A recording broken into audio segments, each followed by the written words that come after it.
Mike's Daily Podcast. Episode 1188. 1988. White Snake. Here I go again on my own.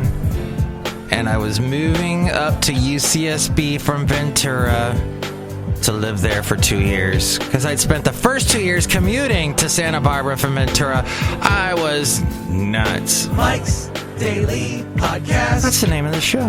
My name is Mike Matthews. We're at Cafe Anyway, located somewhere in Podcastro Valley, Mike's Daily Podcast. And today we got Benita, the Disgruntled Fiddle Player, and the Brewmaster. And I've got to tell you, we're going to look at some news on the segment called Mike's segment about news. What? Oh, yeah, it's the Wow That's Wild Files. Mike's Daily Podcast. Wow. People are going live all the time on Facebook now.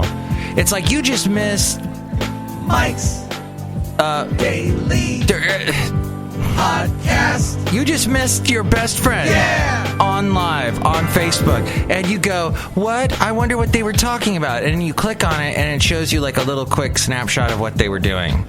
And it's mostly people holding the camera phone, the phone, and the camera's going on them. And it's all shaky and then I throw up. I can't stand the shaky camera movement. Nobody's got tripods packed in their pocket to go out and set it up and make it all professional. So it's going to be, when you see a live thing on Facebook, it's going to be shaky cam time, and you're going to throw up because it's shaky. And I don't like shaky camera movement. That's why I'm not a fan of shows like every show that's on TV now has got the shaky cam to create tension.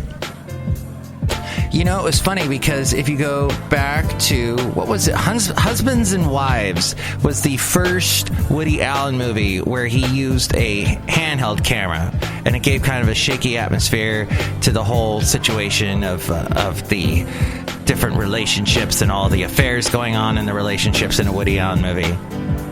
And it was actually a very different sort of Woody Allen movie because mostly he sets up a camera and it's like go. It's like theater, acting time, like they're on a stage. And that's where you see how a lot of actors suck because they get a hold of the Woody Allen material and they're like, I don't know how to read this. It says, okay, I saw you down at the deli with Robert. I didn't know that you were cheating on me. This puts me in a state of Gewaltfisch and my Gestalt and my Gefreund. And then there's some like Yiddish word too, and then I don't know, and then that's the end of the scene.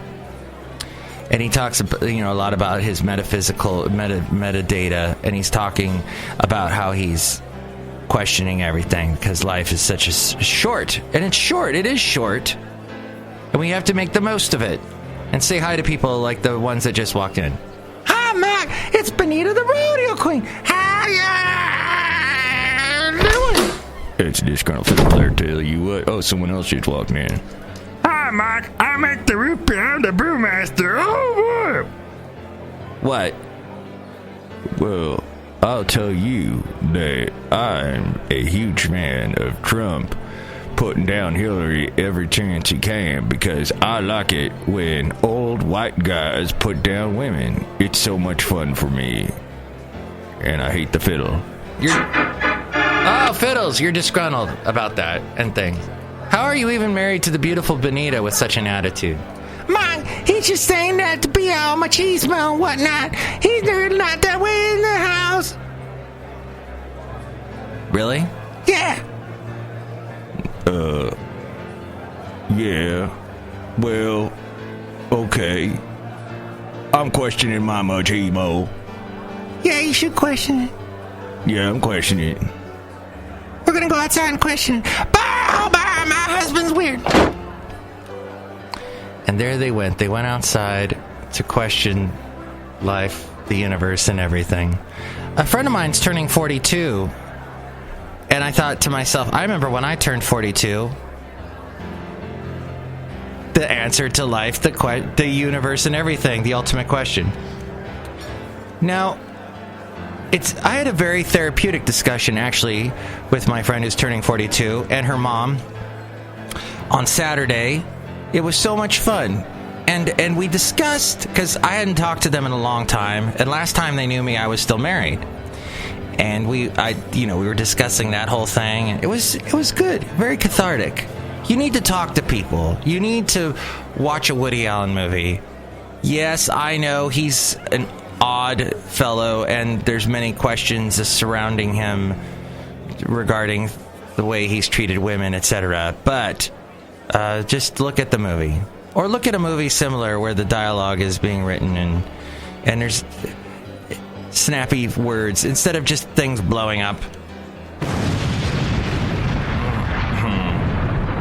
Yeah. Well, the thing is, what I have discovered is that MIKEs-DAILY-PODCAST.com is a great place to go to help out the show. There's the Amazon link. If you're going to buy anything on Amazon, go through that link there at MIKEs-DAILY-PODCAST.com. And then there's also the PayPal. You get a special greeting from all the Cafe Anyway characters. And finally, there's all the past podcast pictures. Today's... And here's today's podcast picture. Is a wonderful picture of an Alameda. If you go to the Jack London Square and you're looking out towards San Francisco, sometimes you can't see San Francisco because it's enveloped in a huge shroud of fog. But it's still a nice view, and you got the cool cranes that the Tauntauns were modeled after in the movies of the Star Wars with the George Lucas. And I'm doing a Bill Cosby for some reason. I don't know. That's bad. So that you can check out that picture at MIKEs-DAILY-PODCAST.com. And there is also past interviews as well that I've done with interesting folk. Well, let's get to the segment, the Wow That's Wild Files. The Wow That's Wild Files. Well, this is interesting. In fact, on my way to work today, I got passed by one of these. And it is the Ford Bronco. And Donald Trump is to blame for this. The presidential candidate has been relentlessly attacking Ford for moving jobs to Mexico throughout his campaign. Ford has fired back, both with CEO Mark Fields on CNN and on Twitter during the first debate, citing massive investment and job growth here in the U.S. And now, because of this fight, MSN just got confirmation that the Bronco's coming back, whether or not it looks at all like the rendering of a typical Bronco, like the one OJ drove, remains to be seen. They announced earlier this year it will add 4 SUVs to the lineup, and it was widely assumed that the Bronco would be one of those 4. The theory stems from the latest contract between the UAW and Ford, and what happens to the Michigan assembly plant when the Focus and C-Max production moves south of the border. Confirmation comes from Bill Johnson, chairman of the UAW Local 900, speaking to the Detroit Free Press last week. Quote, "We hate to see the products go to Mexico, but with the Ranger and the Bronco coming to Michigan assembly, that absolutely secures the future of our people a lot more than the Focus does." Yes, he did say that. The Bronco is coming to Michigan assembly, which means the Bronco is coming back. This is the one American can come together on. The Bronco. It's loud.